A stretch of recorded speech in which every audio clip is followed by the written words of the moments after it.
Well, good morning, good afternoon to everybody. This is Brian once again, and I promised that I was going to do a segment on cults. And I did a very large paper on cults during my time working in law enforcement and private investigations because some missing people that we were dealing with had, in fact, gotten involved with cults and made it unknown to their friends and family that that's what they had in fact done. They had left their social group of friends and family and so on and moved on to this cult, to a cult. Now, I was going to talk mostly about the Marshall Applewhite cult known as Heaven's Gate, and which they are quite unique compared to other cults. And before I get into that, you could almost call this a guide on how to start a cult, but I'm certainly not, certainly not suggesting to anybody that they should start a cult. I'm simply explaining how it's done and how they get away with it and how leaders of cults are capable of accomplishing this very complicated feat. It's very, very complicated. It's a lot harder than you would think. You could almost get people to believe in anything if they're desperate enough. And it's not always the subject matter, such as God or, the subject of worship or the leader himself portraying to be a god or suggesting that he is a god or Jesus or what have you. That's not always the case. That's not always the reason people get into the cult. And we'll get into that here during this segment. The first thing that I wanted to talk a little bit about, and I'm taking this from my paper primarily from a long time ago. It took me a while. It took me a whole day to find it. I had to go through some boxes of my old school stuff and found all of these things dealing with cults. And in fact, my professor at the time really thought that it was very interesting. And he actually said that he learned a lot of things from it and found it quite fascinating. And it is fascinating. Cults are very fascinating in the way that they are just supposedly magic, in being able to accomplish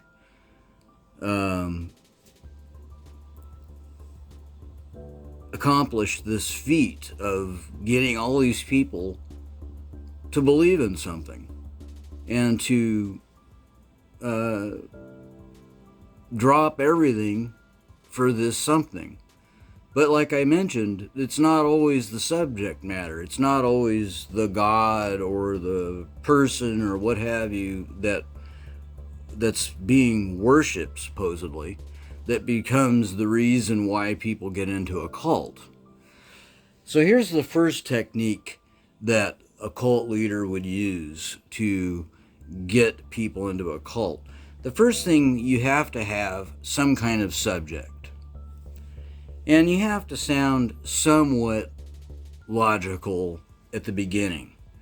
But again, it depends on the people that you're focusing on. If you're focusing on people who are, like in Heaven's Gate, were loners, they were very isolated people, very successful people and very intelligent people. They were scientific, they were computer programmers. And of course, during that time, computers were there, but, the internet was just barely getting started, and they had a website going, and they had to have somebody, in the cult that could manage the website and do all of these things. And they had accountants and people that were more than capable of handling all of the different aspects, the financial aspects, the website aspects, the scientific aspects, because they were considered a UFO cult, so there had to be a lot of science to back all of this stuff up. And so anyway, the first thing that a cult leader would use is social isolation.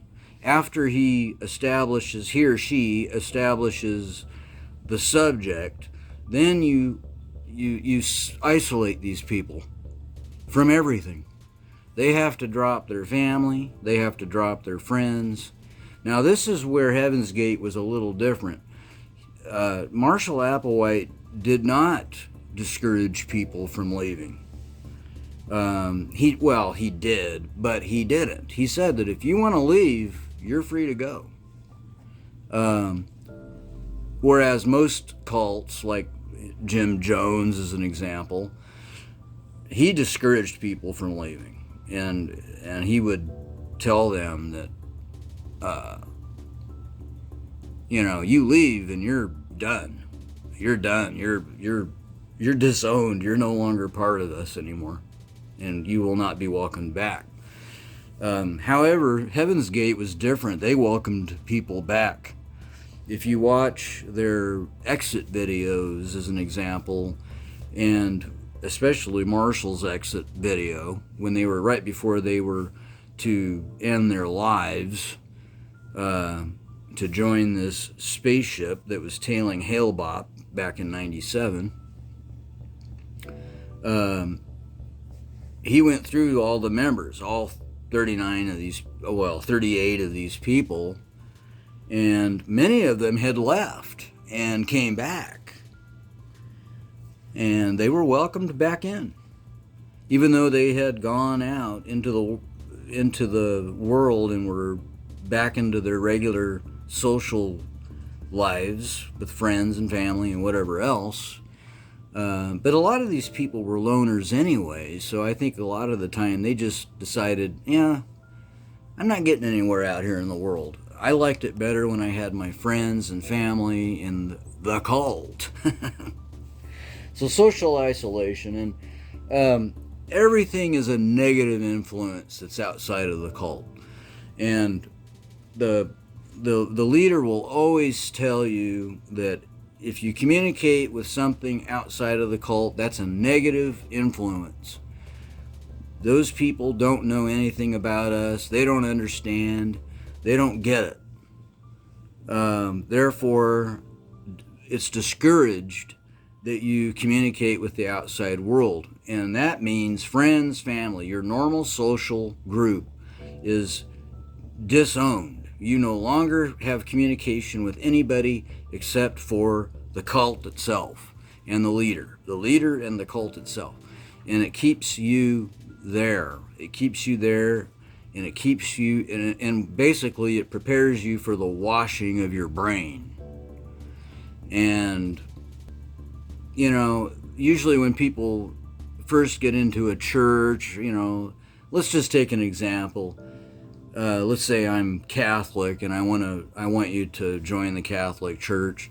The first thing I would do is invite you to a meeting or invite you to Mass or something and let you look at that, and then from there we can talk to you and prepare you for the entrance. And then once you're there, we can wash your brain into believing all of what we believe, all of our doctrines and so on. Now, I'm not putting down the Catholic Church. I'm just saying that, that's really the tactic that's used is, let's get them in here. Let's show them what we're about. But you usually have to do it in a very subtle way. You don't want to, blow anybody away with a bunch of, wacky stuff. You want to start off slow and just work your way up. And then you prepare to wash the brain of all of their outside influences. Everything that they've thought about in the past is all washed away, and all of this new information is then put into place into your brain so that that's what you think about, that's what you're concerned about. And that's the reason why they don't want you to communicate with the outside world, including friends and families, because they don't want any negative influences. That's the way they look at it. It's negative influences, because family and friends will always try, and not always, but usually will try to convince a person, a cult member, to get out of the cult. These people are crazy, you know. What the hell? They're believing in a UFO, and they think they're aliens here in human form, and these outrageous ideas. And the leader probably knows that it's outrageous. And the leader is a whole other story all in itself, which we will dive into in a later time. But I'm telling you, social cutoff is how it all starts. Okay, so negative influences, and then you have complete thought control. And the idea behind that is you think about only the things that the cult is about. That's all that you're fed day in and day out, day in and day out. Nothing from the outside world, only within the cult.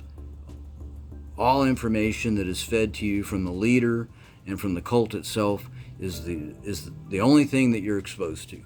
So therefore, your thinking becomes just that, and no longer anything else. Now, mind you, a lot of people that enter cults in the first place are isolated people or loners, or maybe they're poor, they're going through hard times, depressed, miserable, whatever. In most cases, that's what the kind of people that they're looking for. Successful or not, whether the cult members are successful people or just bums on the street, makes no difference. They're looking for people that are vulnerable. They're looking for people that need a sense of belonging. And therefore, the whole subject of the UFOs and all this stuff, it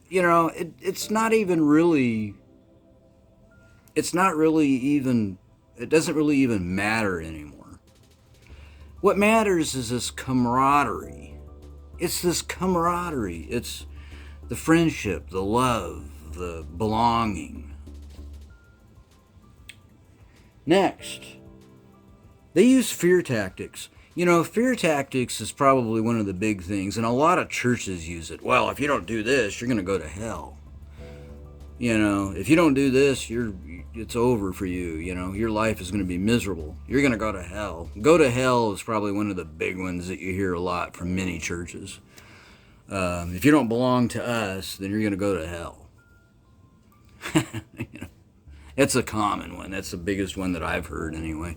And I've dealt with many churches. And, I hate to say it, but many churches today are, in fact, cults. And I hate to say it. They're just big cults. They may not be isolating their members like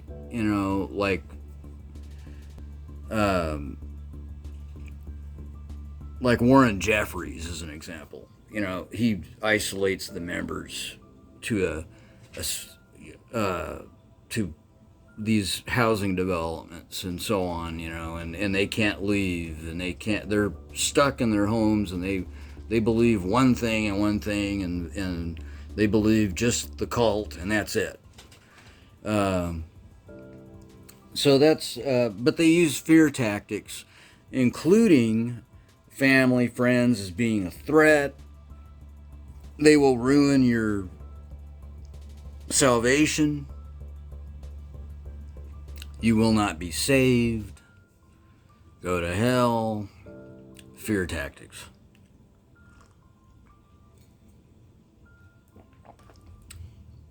And that's part of the isolation process. All right, and then the next thing is financial dependency. Now, I think a a lot of Jim Jones's members were financially strapped. They were struggling people, and I'm certainly not, because I know that a majority of his members were black, and I'm certainly not saying, I'm not separating any races here or anything like that. All I'm saying is they were, in fact, mostly made up of mostly people that were struggling. And they needed something. When you have that assumption in your mind that you have nothing to lose, then a cult becomes very attractive. Because if they're offering you, okay, you give me all of your possessions, you give me everything you have, and I will take care of you. I will feed you, I will house you, I will make sure that you're taken care of. You don't have to worry about anything ever again. Boy, that sounds pretty nice to me. Especially if you're 2 feet away from being on the street. That sounds pretty attractive, doesn't it? And that's really a lot of people that Jim Jones targeted. He targeted people that were really on the bottom. They were at their last. They were at the edge of the lowest. At their lowest, they were very vulnerable, and they were taken advantage of. And so the cult leader is not concerned about anything except for himself. And that's where a lot of cults end up getting screwed up, is they're not concerned about your well-being or anything.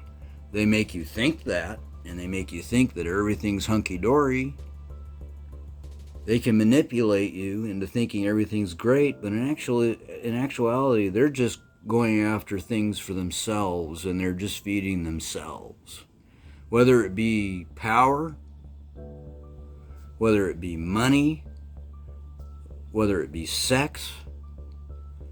A lot of cults get involved in cults so that they can have unlimited sex. Warren Jeffries comes to mind. Same with Jim Jones. It became a sexual thing. Again, it was for the satisfaction of the leader, not the satisfaction of the members. In the case of Heaven's Gate, it was just the fact that Marshall Applewhite went bongos because of the loss of his partner. Bonnie Nettles passed away in '85, and he just slowly declined and slowly declined. Pretty soon it came to the point where he just didn't want to live anymore. And so he just came up with this thing that, we have to kill ourselves in order to get to this spaceship tailing Hale-Bopp in order to get on to the next level. So that's what he did. And they all went along with it. And I think a lot of them were if you look at them during their exit speeches, when they were talking, you can tell these people were very hesitant. They weren't like, oh yes, I can't wait, No. They looked like they were about ready to get up off the chair and get the fuck out of there, is what they looked like. But they were just so manipulated that, it's just like once you've dedicated yourself, you don't want to look stupid in front of your social group. So you just go along with it. I don't believe even half of the people that died on, with the Jim Jones thing down in Guyana. I don't even think half of them did it themselves. I think a lot of them were forced. And so really it was murder. And it's always the leader who goes last, you know. But anyway. So financial dependency is a big one. I know I kind of got off track there, but that's a big one. I need to be taken care of. I no longer have, and then it just looks really attractive when a cult says, "Oh, we're just going to take care of you and protect you and feed you and house you, and you don't have anything to worry about." All right, and then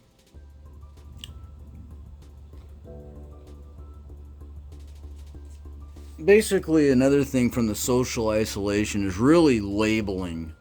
They label the outside world as a threat. Friends and family become a threat. They don't understand. They are outsiders. They don't get it. They don't understand the truth. It's really just,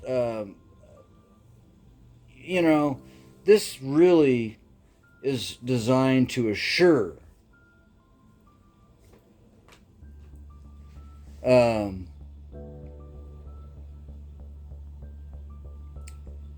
that no negative information gets in, that no opposing information gets into your brain. So what they do is they label the outside world, including friends and family, as threats. So, and that is another thing. These are dangerous people. They're dangerous. The outside world will destroy you. It'll kill you. Your only place is here in the cult. Okay? So really that's a main thing. Also, one of the final things, or probably the second to last thing, is scheduling. Many cults keep you so busy with classes and volunteering and praying or whatever. They keep you so busy with all of these functions and things going on. You don't have time to think about anything else. You don't have time for for any kind of self thought, for any independent thought. You don't have time for independent thought. You're fed this stuff constantly to the point where there just isn't time. And I've been in that situation in a church, and I'm not saying they're bad people. They're good people. But you get so brainwashed into believing something because you don't have time to believe in anything else. You don't have time to think about, well, does this really make sense? UFOs, and am I really an alien? This is outrageous shit. This is outrageous stuff.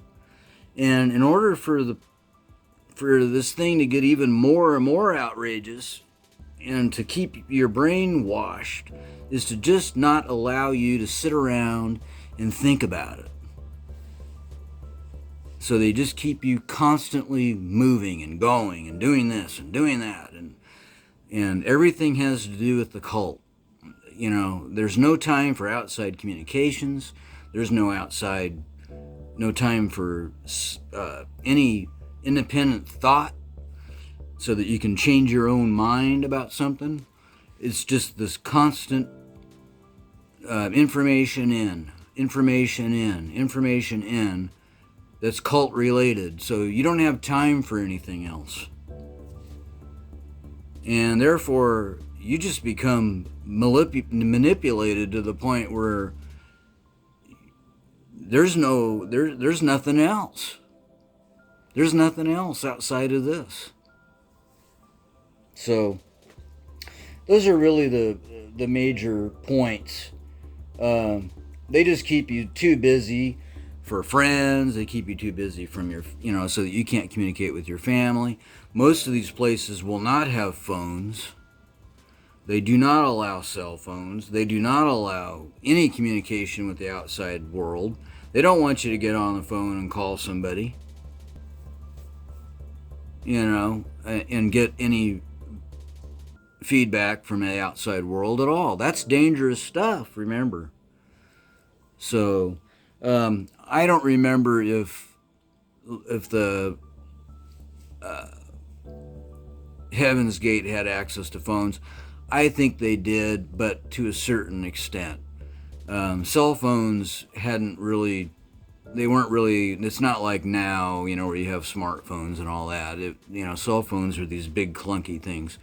I doubt they had any landlines. I think it was it was about keeping you isolated.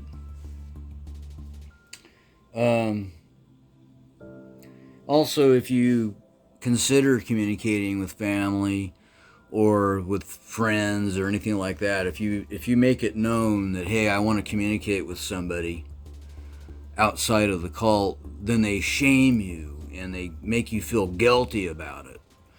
And that just keeps you going. It keeps you going in the cult. So, and keeps you shielded from the outside world.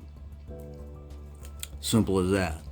So that's the first thing that we're dealing with here, is social isolation. And these are all the points that make up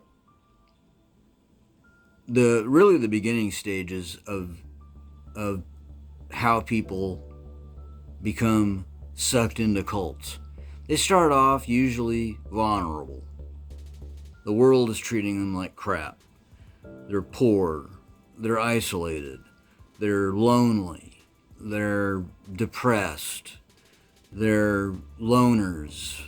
And they're already vulnerable anyway, and that's the people that the leader wants to target. So anyway, so that's the beginning part of this. And now, like I mentioned, Heaven's Gate is kind of going to be our subject, but what makes them different from other cults is that they really wanted you to believe. Marshall Applewhite, absolutely think he convinced himself that there was a UFO up there. I really do think he did. But at the same time, he was using this taking your own life thing as a way to say, you know what, I can't live without Bonnie. And he took everybody with him. So in a sense, it's kind of murder, in a way, when you think about it.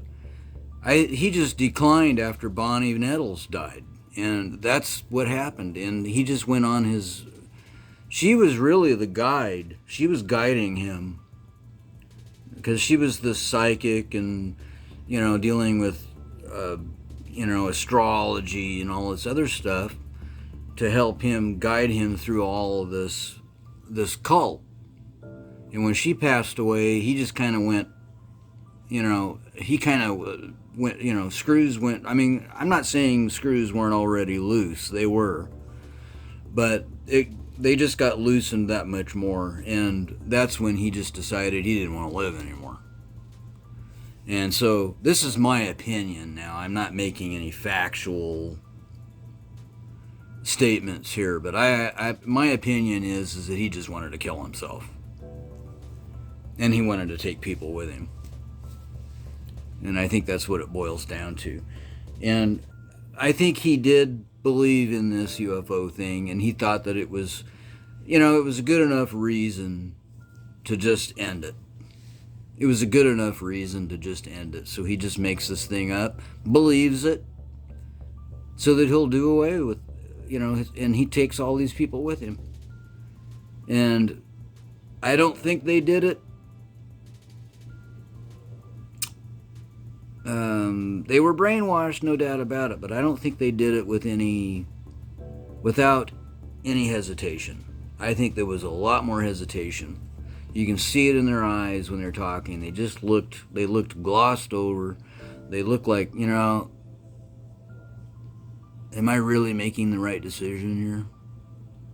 I think they were getting some independent thought going on, but unfortunately it wasn't enough to stop what happened and to stop themselves. They just went along with it. They were so involved in this cult, and their minds had been so washed of everything else that they just decided, I can't break away from this now. I've got to go through with it. So anyway, so this is kind of where we're at here, is really just the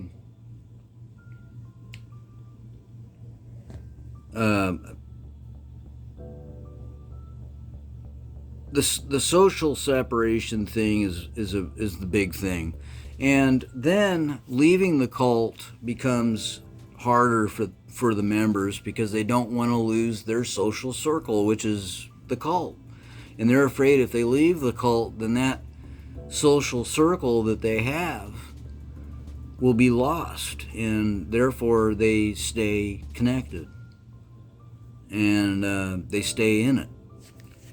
So it's an interesting thing. They've gotten so into it that the subject matter in a lot of cases, like in Jim Jones, God was no longer really, I don't even know if God was even really even a subject anymore. I think people were just so into it into the cult itself, that they forgot what the hell they were even there for. And it just became an adventure, and let's go to South America. Anyway, I'm going to conclude on that first point, and we will continue on with another point after this one. All right, guys, enjoy this interesting dissection of cults right here on the Horror Experience.